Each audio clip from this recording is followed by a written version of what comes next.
Hello ladies and gentlemen, this is Frank here with Deja Vu bringing you yet another StarCraft commentary.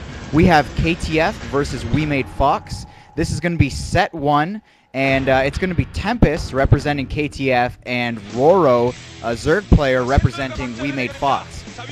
Based off of their play specifically, I'm going to have to give this one to Tempest purely because I've seen some epic matches with him. He's just a really good player all around. I've seen him go into late game and play really well, and I've seen him definitely go into early game and play really well. Roro, on the other hand, I'm not so sure of. Not the biggest fan. Haven't seen him as much as of him. There we go. And I don't know, Deja Vu, why don't you give us some statistics on these players, though? Actually, looking at both of them, statistically, they are almost mere matches of each other. They're both about 43% in their overall matchups, but they're both pretty new players. They've played about 30 or 40 games each of them. But I definitely have to agree that Tempest has definitely been the more exciting player, and he's definitely had some epic matches, which is why I have to agree with you that I like him better, and I think that he will win this game. But looking specifically at this matchup, Roro is only 44% against other Protosses, which is pretty bad for him. He hasn't really played anyone all that great either, so he's been losing to pretty average players, whereas Tempest, for his versus Zerg, his percentage isn't good either, but he's been playing some higher competition. He has losses to players like Jaedong and July, so I'd say that he's been playing against better competition. And interesting to notice that this map is actually Battle Royale, and Tempest is starting in the top left and Roro is starting in the bottom right. And a lot of people were saying that we were going to expect to see a lot of just straight up ZVZ on this map because of how close the start positions are and everything. So I'm interested to see what Tempest decides to do, if there's a perceived notion that this is a Zerg favored map, how he decides to do this. And he's throwing up a proxy pylon right off the bat, and I assume that this is for a proxy gateway, and he's hoping that Roro doesn't detect it right off the bat. Yeah, I can't help but agree with this. I mean, I really hope he's not Forge fast expanding into the Zerg player's natural. I really hope that he's studied this map enough to know that that is not his natural. Bad Tempest. Bad Tempest. He is cheesing, and I hate Protoss cheese out of more than anything. And he's actually throwing down a Forge, and he's going to get scouted right now, so we're going to have to see what Roro has to say about this. I don't think he's too happy about seeing a Forge, and there he is chewing his gum. But Tempest throws down a gateway, which is going to C-block these drones from getting into this pylon area. So the drones are not going to be able to get at that pylon, which is, I'm assuming, their goal right now. But now the Forge is up. He's going to be able to throw down a cannon, and there's just one drone which cannot take down that cannon quick enough, and the rest of the drones are just picking away at that gateway. But if Tempest so chooses, he can just cancel, and just 3 drones mining right now. Spawning pool just going up now. The cannon's about to warp in, and if he so chooses, he could just cancel that gateway and throw up another one really quickly. I'm assuming his micro is quick enough for that anyways. And a second cannon going down, or yeah, there it is now. The gateway is going down, and that drone is trapped. So this is actually looking really bad for Roro.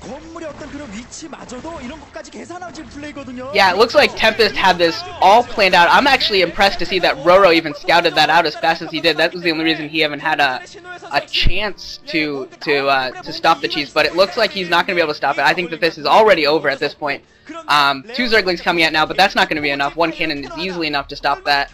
And I think Roro is just in for a world of hurt. He had all those drones completely not mining for a long time trying to take down that gateway. And Tempest can throw down another cannon, block Roro in for a really, really long time, and just do whatever he wants at that point. He can build some he can build some zealots of his own and just go in and start harassing. And it's going to be very difficult to impossible for Roro to certainly ever expand, and Tempest is just going to be able to do whatever he wants. He can throw up an expansion right now if he wanted to. He is doing, I don't know how he's doing this, but he is doing a Forge fast expand into his opponent's base, which is absolutely ridiculous. But somehow he figured out a way to do this, and I am really, really impressed right now. And I have to say, I love Tempest. This is brilliant play by him. I never in my million years would I have assumed that you could Forge fast expand into someone's base, but yeah, I have to say that this is definitely a huge advantage for Tempest, and I think he's going to take this down pretty quickly, actually. Yeah, and not to quote Tasteless or anything here, but I think the one word that we could use to describe the idea of Forge fast expanding into the Zerg's natural expansion, especially when he's going for a 12 hatch, we didn't notice that, but he actually was, now that I think about it, going for a 12 hatch build, so the idea of that is baller. I think that is the only word that I could use to describe this kind of play, and actually, what he did too in the beginning was he mapped out where the Overlord would be, and when he could send out the probe to completely dodge the Overlord from seeing it before it got there, so he could throw down the pylon quick enough for the drone not to be able to do anything about it. Completely losing myself there, but yeah. So now we have the Stargate going up, and it's not looking very good. The Hydralisk Den is now up. I am assuming those eggs that are coming up now are Hydralisks. So now we see Flash and Nada.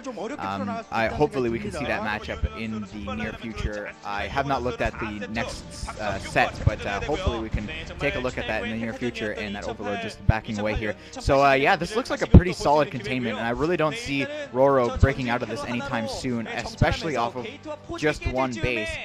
And even if he does break out of it, I mean, the tech advantage that Tempest is going to have is just going to be way too overwhelming, and he could always just expand now and just save himself the hassle. Although he is throwing up a cannon in his base, I think he hasn't scouted. Yeah, he definitely has not scouted Roro's base, and I think he's just assuming that Roro is going for Mutalisk. That's why the cannon's in his base. He's just assuming that there's going to be Mutalisk popping out, so he's going to have to defend his base, but he's actually wasting valuable minerals on a cannon in his base when he could just be building up a ground force. He hasn't actually built a single Zealot yet, so he can't actually go on the offensive right now.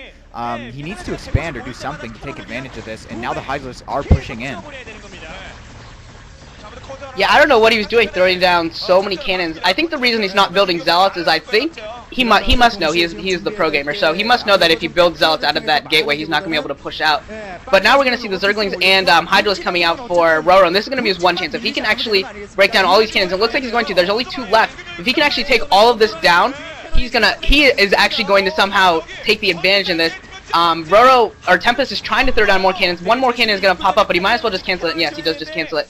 So Tempest is actually going to lose his entire front contain. I think that he actually completely misplayed that. You're absolutely right that he wasted those minerals on the cannon in his base. He only built 1 Corsair for some reason. He really... I don't know what his actual strategy was for this, because he built those cannons, but he didn't creep cannons into Roro's base. He didn't build Zealots for a rush, and he only built 1 Corsair, so I'm not really even sure what Tempest ended up doing there. He had a huge advantage there that he could have used for really anything, and he didn't, and it didn't look like he had like a cohesive plan at that point. And now we're going to see the Hydralisk for Roro walking right into Tempest base, walking right past all those simulators. They already killed a couple of drones. They're going to kill more. And I think Tempest is somehow going to have lost. Yeah, there it is. There's GG from Tempest, and he somehow lost that. And I think it was just... I suspect that what happened is that his original plan was for that initial gateway that he put down to build Zealots out of that, and then try and rush Roro. And when that didn't happen because he had to rebuild the gateway, I think that threw him off of his game, but he didn't end up actually having a plan, it seemed like, afterwards. I don't know, that was my feeling from watching Tempest. What did you think?